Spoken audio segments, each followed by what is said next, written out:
قابل احترام ناظرین، بھائیوں اور بہنوں، پروگرام میں شرکت کرنے والے بزرگوں اور دوستوں، السلام علیکم ورحمۃ اللہ۔ آج کی اس مجلس میں ہم تاریخ کا جائزہ لیں گے اور آنے والے دور کی ایک ہلکی سی تصویر آپ کو دکھائیں گے۔ آج کی اس تقریر کا عنوان ہے مشرق و مغرب میں تیرے دور کا آغاز ہے۔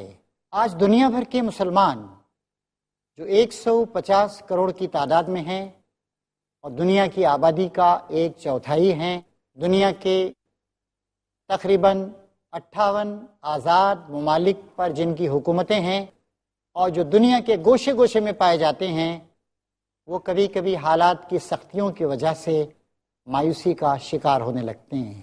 ہندوستان میں بھی اس طرح کی باتیں ہوتی رہتی ہیں، الزامات عائد کیے جاتے ہیں، جھوٹی باتیں پھیلائی جاتی ہیں، پروپیگنڈا کیا جاتا ہے اور اس کی وجہ سے لوگوں کو تکلیف اور مصیبت کا سامنا کرنا پڑتا ہے۔ لیکن وعلی اللہ فلیتوکل المؤمنون، مومنوں کو، ایمان لانے والوں کو بس اللہ تعالیٰ ہی پہ بھروسہ کرنا چاہیے۔ انبیاء کرام جو اللہ تعالیٰ کے چنے ہوئے بندے تھے، جو دنیا میں پاکیزہ انقلاب لانے کے لیے تشریف لائے تھے، جنہوں نے لوگوں کو کتاب اور حکمت کی تعلیم دی، ان کا تزکیہ کیا، ان کے اخلاق اور ان کے اعمال کو سنوارا اور ان کی زندگیوں میں پاکیزگی اور شائستگی پیدا کی، ان کو ہمیشہ دقتوں اور تکلیفوں کا سامنا کرنا پڑا۔ کسی نے کہا ہے کہ the road to success is always under construction, کامیابی کا راستہ ہمیشہ زیر تعمیر ہوتا ہے۔ کسی کے ساتھ ایسے نہیں ہوا، بنا بنایا راستہ اس کو مل گیا اور اس پر وہ چلتا رہا اور آسانی کے ساتھ وہ منزل مقصود تک پہنچ گیا، ایسا کبھی نہیں ہوا۔ دنیا کے ہر فرد کو، ہر گروہ کو، ہر قوم کو، ہر نبی کو، اس کی امت کو اپنی منزل مقصود تک پہنچنے کے لیے مختلف طرح کی تکلیفوں اور مصیبتوں کا سامنا کرنا پڑا۔ آپ بھی دنیا میں ایک نئی صبح کا آغاز کرنا چاہتے ہیں، دنیا میں اپنا مقام و مرتبہ حاصل کرنا چاہتے ہیں، دنیا کو اللہ وحدہ لا شریک کے راستے پہ لانا چاہتے ہیں، دنیا کو اخلاق و تہذیب اور شائستگی سے بھرنا چاہتے ہیں۔ ایک پاکیزہ انقلاب کے اگر آپ علمبردار اور داعی ہیں تو آپ کو تکلیفوں کا، مصیبتوں کا اور مختلف قسم کے الزامات کا آپ کو سامنا کرنا پڑے گا۔ آئیے ذرا تاریخ کے جھروکے سے جھانک کے دیکھیں 1400 سال پہلے جب مکے میں سیدنا محمد صلی اللہ علیہ وسلم اللہ تعالیٰ کے دین کی دعوت کو پیش کر رہے تھے، کتنی تکلیفیں برداشت کرنی پڑی ان کو۔ انہیں گمراہ کہا گیا، حالانکہ وہ راہ راست کی طرف ساری دنیا کو رہنمائی دینے کے لیے تشریف لائے تھے۔ انہیں مجنون کہا گیا، جن پہ جن آ جاتا ہے، انہیں نعوذ باللہ پاگل کہا گیا، ان پہ طرح طرح کے الزامات دھرے گئے، لیکن انہوں نے اللہ پہ بھروسہ کیا۔ انہوں نے اللہ تعالیٰ کی اس نصیحت کو سامنے رکھا کہ وَاصْبِرْ عَلَىٰ مَا يَقُولُونَ وَاهْجُرْهُمْ هَجْرًا جَمِيلًا، اے نبی، جو لوگ آپ کے خلاف یہ باتیں بناتے ہیں آپ اس پر صبر کریں، آپ راہ راست پہ جمے رہیں، شرافت کے ساتھ ان سے الگ ہو جائیں۔ الغرض نبی کریم صلی اللہ علیہ وسلم کو مکے میں بڑی مشکلات کا سامنا کرنا پڑا، یہاں تک کہ آپ کو اجازت دی گئی اور آپ نے مکے سے مدینے کی طرف ہجرت فرمائی۔ مدینے کا سفر ہے، ہجرت کے لمحات ہیں، اور اس بات کا اعلان کیا گیا ہے کہ نعوذ باللہ جو شخص بھی نبی کریم صلی اللہ علیہ وسلم کو زندہ یا مردہ لے کر آئے گا اسے 100 اونٹ دیے جائیں گے۔ مختلف لوگ نبی کریم صلی اللہ علیہ وسلم کی تلاش میں چلے جا رہے ہیں، ادھر ادھر تلاش کر رہے ہیں، اور ایک چھوٹا سا قافلہ، حق پرستوں کا قافلہ اور سالار قافلہ ہیں سیدنا محمد صلی اللہ علیہ وسلم اور ان کے ساتھی ہیں یار غار حضرت ابوبکر صدیق رضی اللہ تعالیٰ عنہ، اور ایک دو آدمی آپ کی رہنمائی کرنے والے۔ قافلہ جا رہا ہے کہ سراقہ بن جوشم نام کا ایک شخص، وہ گھوڑا دوڑاتا ہوا آتا ہے، سمجھ جاتا ہے یہی رسول اللہ ہیں، انہیں گرفتار کرنا چاہیے۔ آگے بڑھتا ہے، گھوڑا ٹھوکر کھاتا ہے، وہ پریشان ہو جاتا ہے، میرا اتنا اچھا گھوڑا ہے کیسے ٹھوکر کھا گیا؟ پھر وہ آگے بڑھتا ہے، پھر اس کا گھوڑا دوبارہ ٹھوکر کھاتا ہے، تیسری بار بڑھتا ہے، گھوڑے کے پیر ریت میں دھس جاتے ہیں۔ وہ سمجھ جاتا ہے کہ یہ اللہ کے رسول ہیں، ان کا مقابلہ نہیں کیا جا سکتا، ان کو گرفتار نہیں کیا جا سکتا، اس وقت وہ کہتا ہے یا محمد مجھے پناہ دیجئے، مجھے پناہ کی تحریر لکھ کے دے دیجئے۔ اس وقت نبی کریم صلی اللہ علیہ وسلم ہجرت کے ان نازک لمحات میں کہتے ہیں سراقہ کیا وقت ہوگا وہ بھی جبکہ تیرے ہاتھوں میں ایران کے بادشاہ، گریٹ پرشین امپائر کے بادشاہ کسرا، اس کے سونے کے کنگن تجھے پہنائے جائیں گے۔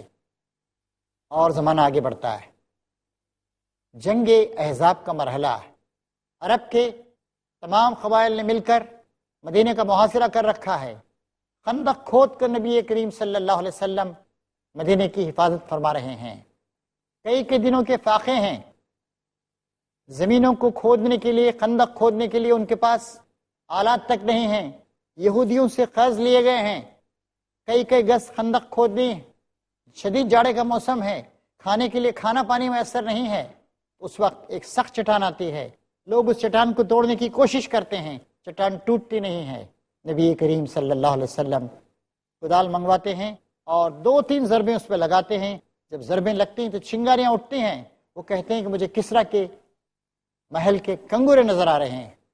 دیکھیے کتنے سخت حالات تھے، کیسا مایوس کن ماحول تھا، لیکن اللہ کے رسول اور ان کے ساتھی وہ مایوس نہیں ہوئے، ان مشکل ترین حالات میں بھی نبی کریم صلی اللہ علیہ وسلم نے فرمایا کہ ایک دور آنے والا ہے جبکہ کسرا کا محل ٹوٹ جائے گا، ظلم کے نظام کا خاتمہ کر دیا جائے گا، اور پھر اس کے بعد اللہ تعالیٰ کا دین ہر جگہ پھیل جائے گا۔ ایک اور موقع پر نبی کریم صلی اللہ علیہ وسلم نے فرمایا، مسلم شریف کی حدیث ہے، آپ فرماتے ہیں کہ میرے سامنے زمین کے مشرق و مغرب پیش کیے گئے اور وہ ساری زمین مجھے دکھائی گئی جہاں پر میری امت کی حکومت ہوگی، اور واقعی زمانے نے دیکھا کہ اسلام کا یہ سیلاب، یہ اخلاقی سیلاب، یہ پاکیزہ انقلاب، یہ انسان کو سچی عظمت عطا کرنے والا پیغام یہ ساری دنیا میں پھیل گیا۔ 100 سال کے اندر اندر ساری معلوم اور معروف دنیا پر اسلام کا قبضہ ہو گیا۔ سچی بات یہ ہے کہ یہ کسی کی شکست نہیں تھی، یہ شیطان کی شکست تھی، یہ کفر کی شکست تھی، یہ برائیوں کی شکست تھی، اور یہ کامیابی تھی تو انسانیت کی کامیابی تھی۔ ایک اور حدیث ہے، حضرت تمیم داری رضی اللہ تعالیٰ عنہ وہ اس حدیث کی روایت کرتے ہیں، آپ فرماتے ہیں میں نے رسول اللہ صلی اللہ علیہ وسلم کو یہ فرماتے ہوئے سنا ہے کہ یہ دین اسلام ضرور ان تمام جگہوں تک پہنچ کر رہے گا جہاں سے دن اور رات کا گزر ہوتا ہے، جہاں بھی دن ہوتا ہے، جہاں بھی رات ہوتی ہے، اللہ تعالیٰ کا یہ سچا دین وہاں پر پہنچ جائے گا، اور اللہ تعالیٰ کسی بھی شہر اور دیہات کے گھر میں اس دین کو پہنچائے بغیر نہیں رہے گا۔ عزت والے کو عزت دے کر اور ذلیل کو رسوا کر کے اسلام کو اللہ تعالیٰ عزت بخشے گا، غالب کرے گا، اور کفر کو، نافرمانی کو، سرکشی کو رسوا کرے گا۔ اور زمانہ نے اس کو دیکھا کہ واقعی ایسے ہوا، 100 سال کے اندر اندر اسلام کا حیات بخش پیغام ساری دنیا میں پھیل گیا۔ نبی کریم صلی اللہ علیہ وسلم کا دور تھا، اسی دور میں ہندوستان کے ساحلوں پر بھی اسلام کی روشنی چمکنے لگی۔ ادھر نبی کریم صلی اللہ علیہ وسلم مکے یا مدینے میں تشریف فرما تھے، اور اسی وقت یہاں پر کیرلا میں شیرومان پیرومال نام کا ایک بادشاہ تھا، اس نے چاند کے شق ہونے کے معجزے کو دیکھا اور وہ مدینہ گیا اور جا کر اس نے وہاں پر اسلام قبول کیا۔ اسلام کا پیغام کسی خاص قوم کے لیے نہیں آیا، عربوں کے لیے نہیں آیا تھا، یہ ساری انسانیت کے لیے آیا، اور آج ہم مسلمان اسی پیغام کے علمبردار۔ ہمیں سب سے پہلے اس بات پہ توجہ دینی چاہیے کہ کیا اس اسلام کے پیغام کا ہم حق ادا کر رہے ہیں؟ کیا ہمارے اندر اسلام کی سچی خوبو پائی جاتی ہے؟ کیا ہم موحد ہیں؟ کیا ہم شرک سے بچتے ہیں؟ کیا ہم بدعت سے پرہیز کرتے ہیں؟ کیا ہمارا اخلاق و کردار اچھا ہے؟ کیا ہمارے خاندانی حالات بہتر ہیں؟ کیا ہم اپنی بیویوں اور بچوں کے ساتھ اچھا سلوک کرتے ہیں؟ کیا ہمارا پڑوسیوں کے ساتھ اچھا سلوک ہے؟ کیا غیر مسلم بھائیوں کے ساتھ ہمارا اچھا سلوک ہے؟ یا ہم بھی ویسے ہی ہیں، دنیا کے لوگ جیسے ہیں، جن جرائم میں مبتلا ہیں، جن خرابیوں کا شکار ہیں، ہم بھی تو کہیں ویسے ہی نہیں ہو گئے ہیں؟ اس بات پر ہم کو غور کرنا چاہیے۔ تو سب سے پہلی چیز جس کی اہمیت ہے وہ یہ ہے کہ ہم اپنے آپ کو درست کریں، اپنے آپ کو ٹھیک کریں اور اپنے اخلاق و کردار کو ٹھیک کریں۔ اس کے بعد ہمیں اللہ تعالیٰ کے اس وعدے پر یقین رکھنا چاہیے۔ اللہ تعالیٰ نے فرمایا ہے هو الذی ارسل رسولہ بالہدی والدین الحق لیظہرہ علی الدین کلہ وَكَفَى بِاللَّهِ شَهِيدًا۔ یہ اللہ تعالیٰ ہے جس نے اپنے سچے دین کو، اپنے رسول کو بھیجا، دین حق کے ساتھ بھیجا، مکمل ہدایت نامے کے ساتھ بھیجا، تاکہ اس دین کو دنیا کے تمام دینوں پر غالب کر دیا جائے، اور اس بات کی گواہی دینے کے لیے اللہ تعالیٰ کافی ہے۔ ایک اور جگہ آیت اس طرح آتی ہے کہ وَلَوْ كَرِهَ الْمُشْرِكُونَ، اللہ کے ساتھ شرک کرنے والوں کو یہ بات کتنی ناگوار کیوں نہ گزرے، بہرحال یہ بات ہو کے رہے گی۔ اللہ کے اس وعدے پر ہمیں سچا یقین ہونا چاہیے۔ نبی کریم صلی اللہ علیہ وسلم کو اس وعدے پہ سچا یقین تھا، اسی لیے آپ نے محنت کی، جدوجہد کی، آپ نے مکے کو چھوڑا، آپ مدینہ تشریف لے گئے، آپ نے وہاں پر ایک سوسائٹی کو منظم کیا، آپ نے وہاں پر ایک حکومت کی، آپ نے وہاں پر مختلف قبائل کے ساتھ معاہدات کیے، معاہداتی سیاست، اس کو آپ نے اپنایا، اور پھر اس کے بعد جب بھی آپ پر حملے کیے گئے ان حملوں کا آپ نے دفاع کیا۔ اسی طریقے سے ہم دنیا بھر کے مسلمانوں کو اس بات کا یقین رکھنا چاہیے کہ انشاءاللہ انسانیت کی ایک نئی صبح ضرور طلوع ہوگی۔ انسان مظالم کا جو شکار ہے، یہ مظالم ختم ہوں گے، انسان غربت سے، جہالت سے اور ہر طرح کی خرابیوں کے پھندوں سے آزاد ہوگا۔ اس کے لیے ہم کو جدوجہد کرنی ہے، اس کو ہم کو کوشش کرنی ہے۔ اس جگہ قرآن مجید کی وہ آیت ہمیں اپنے سامنے رکھنی چاہیے جس میں فرمایا گیا ہے کہ کنتم خیر امۃ اخرجت للناس تأمرون بالمعروف وتنہون عن المنکر وتؤمنون باللہ، تم وہ بہترین امت ہو جس کو لوگوں کے لیے نکالا گیا ہے، اور تمہاری خصوصیت یہ ہے کہ تم اللہ تعالیٰ پر ایمان لاتے ہو اور نیکی کا حکم دیتے ہو اور برائیوں سے روکتے ہو، یہ تمہاری خصوصیت ہے۔ تو اس آیت پر، اس کے مفہوم پر ہمیں توجہ دینی چاہیے، کوشش کرنی چاہیے، جدوجہد کرنی چاہیے۔ اللہ تعالیٰ کا وعدہ ہے کہ اللہ تعالیٰ کا دین ساری دنیا میں غالب آئے گا۔ یہ وعدہ سیدنا محمد صلی اللہ علیہ وسلم سے بھی کیا گیا تھا، انہوں نے اس وعدے پہ یقین رکھا، وہ مختلف مشکلات اور مصائب سے گزرے، اس کے باوجود وہ کبھی بھی مایوس نہیں ہوئے، کبھی بھی ناکام نہیں ہوئے، اور کامیابی کی منزل تک پہنچے، یہاں تک کہ اسلام غالب آ گیا۔ آئیے پھر ایک اور نظر اسی دور سعادت پر ہم ڈالیں۔ آخری ایام ہیں نبی کریم صلی اللہ علیہ وسلم کے، آپ آخری حجۃ الوداع، وداعی حج کے لیے مدینے کو چھوڑ کر مکہ تشریف لا چکے ہیں۔ حج کے مختلف ارکان انجام دیے جا رہے ہیں، یہاں تک کہ 9 ذی الحج کا دن آ گیا۔ نبی کریم صلی اللہ علیہ وسلم میدان عرفات میں جبل رحمت کے سائے میں آپ کھڑے ہو کر آخری خطبہ ارشاد فرما رہے ہیں۔ آپ تمام اہم نصیحتیں لوگوں کے سامنے پیش کرتے ہیں، بتاتے ہیں کہ آئندہ سے جاہلیت کے کسی طریقے پر تمہیں عمل پیرا نہیں رہنا چاہیے، تمہیں اللہ وحدہ لا شریک کی عبادت کرنی چاہیے، تمہیں آپس میں اختلافات کا شکار نہیں ہونا چاہیے، تمہیں اپنی بیویوں کا اور خواتین کا اور کمزور طبقات کا خیال رکھنا چاہیے، تمہیں سود سے پرہیز کرنا چاہیے، تمہیں قتل خون سے پرہیز کرنا چاہیے، تمہیں شرک سے بچنا چاہیے۔ یہ ساری کی ساری باتیں نبی کریم صلی اللہ علیہ وسلم لوگوں کو بتاتے ہیں، اور بتانے کے بعد آخر میں آپ کہتے ہیں لوگوں کیا میں نے اللہ تعالیٰ کے پیغام کو تم تک پہنچا دیا؟ لوگ کہتے ہیں کہ یا رسول اللہ ہم اس بات کی گواہی دیتے ہیں کہ آپ نے اللہ تعالیٰ کا پیغام ہم تک پہنچا دیا۔ دوبارہ نبی کریم صلی اللہ علیہ وسلم یہی سوال کرتے ہیں لوگوں کیا میں نے اللہ تعالیٰ کا پیغام تم تک پہنچا دیا؟ کیا تم اس بات کی گواہی دیتے ہو؟ کہتے ہیں کہ اے اللہ کے رسول آپ نے واقعی اللہ تعالیٰ کا پیغام ہم تک پہنچا دیا۔ اتمام حجت کرنے کے لیے، بات پوری کرنے کے لیے تیسری بار آپ یہی سوال لوگوں سے کرتے ہیں لوگوں اللہ تعالیٰ کا پیغام، ایک ذمہ داری جو مجھے دی گئی تھی، کیا میں نے ذمہ داری پوری کر دی؟ کیا میں نے پیغام تم تک پہنچا دیا؟ اور لوگ کہتے ہیں گلوگیر آواز سے کہتے ہیں یا رسول اللہ ہم اس بات کی گواہی دیتے ہیں کہ آپ نے اللہ تعالیٰ کا پیغام بلا کم و کاس پورے طور سے پوری محنت کر کے ہم تک پہنچا دیا۔ پھر نبی کریم صلی اللہ علیہ وسلم آسمان کی طرف دیکھتے ہیں اور انگلی اٹھا کے کہتے ہیں اے اللہ تو بھی گواہ رہ، اے اللہ یہ لوگ گواہی دے رہے ہیں تو بھی گواہ رہ کہ میں نے تیرا پیغام تیرے بندوں تک پہنچا دیا۔ پھر مجمع سے مخاطب ہو کر نبی کریم صلی اللہ علیہ وسلم ایک بہت چھوٹی لیکن بڑی ہی اہم نصیحت کرتے ہیں۔ فَلْيُبَلِّغُ الشَّاهِدُ الْغَائِبُ، جو لوگ موجود ہیں وہ غیر موجود لوگوں تک اس پیغام کو پہنچا دیں۔ یہ پیغام قیامت تک کے لیے ہے، یہ پیغام کبھی ختم نہیں ہوگا، یہ پیغام ساری انسانیت کے لیے ہے، یہ پیغام اس بات کا ہے کہ اے اللہ کے بندو آؤ ہم اللہ کے بندے بن جائیں، اے اللہ کے بندو آؤ ہم اللہ تعالیٰ ہی کی بندگی کریں، ہم اس کے علاوہ کسی کے آگے سر نہ جھکائیں، کسی سے ڈرے نہیں، اس کے راستے پہ چلیں، اس کے احکام پہ چلیں، اس کے حلال کی ہوئی چیزوں کو حلال سمجھیں، اس کی حرام کی ہوئی چیزوں کو ہم حرام سمجھیں۔ آج ساری دنیا میں اس مقصد کے لیے جدوجہد ہو رہی ہے۔ ہمارا ملک ہندوستان، یہاں بھی اسی کے لیے کوشش کی جا رہی ہے۔ اتنا بڑا ملک، 116 کروڑ کی آبادی اور تیزی کے ساتھ بڑھ رہی ہے، 120 کروڑ کو ٹچ کرنے والی ہے دو تین سال کے اندر۔ اتنی بڑی آبادی، اتنے وسائل، تعلیم ہمارے ہاں ترقی کر رہی ہے، ہمارا گروتھ ریٹ اچھا خاصا ہے۔ پہلے ہمارا گروتھ ریٹ 4-5% ہوتا تھا، 9% تک پہنچ گیا۔